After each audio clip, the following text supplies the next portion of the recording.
প্রথমে হাত প্লেট পর্যন্ত যাবেন।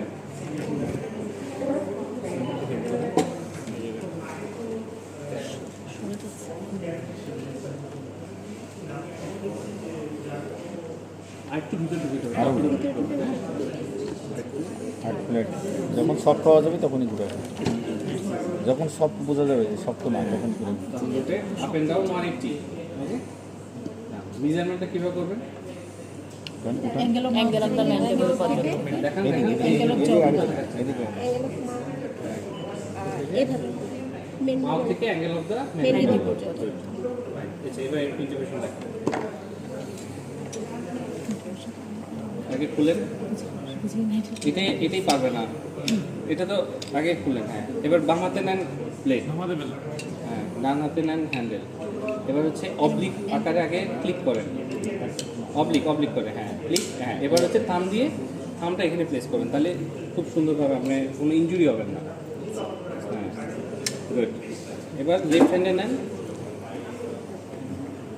হ্যাঁ গুড। এবার পজিশন করেন, একটু একজন ধরেন তো নিচে দিয়ে, এটা পজিশন করে দেন। Good, yes. From right to left, মানে টাংটাকে ঠেলে দিয়ে এক পাশ দিয়ে দেখবো, এই তো ব্যাপারটা। হ্যাঁ টানটা আমাকে এইভাবে এক পাশ দিয়ে দেখবো, এক সাইড করে দিতে হবে। সাইড করে আমি ইপিগ্লটিস পর্যন্ত যাবো।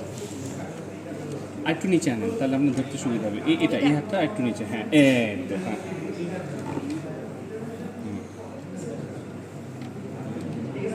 দেখতে পাচ্ছেন, একটু উঁচু করেন, একটু পিছনে আসেন বেসিক্যালি।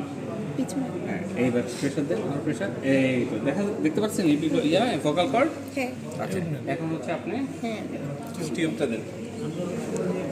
বাইরে থেকে একটু সাপোর্ট করতে এটা হচ্ছে ক্রিকট প্রেশার দেই, যদি দেখা না যায়। আমি তো দেখতে পাচ্ছি, আমার ক্রিকট প্রেশার এখন দরকার লাগছে না। ইনফ্লেশনটা হ্যাঁ, এটাকে ডিফ্লেক্ট করে নিতে হবে।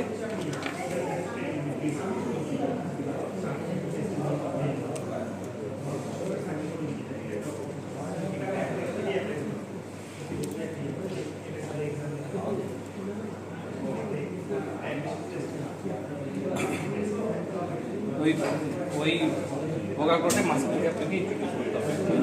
দেওয়া নাই, হ্যাঁ, স্টাইলটাকে দিয়ে নেন, নাহলে দিলে এটা শক্ত থাকবে, ইজিলি বেন্ডেবল হবে না। শক্ত বেশি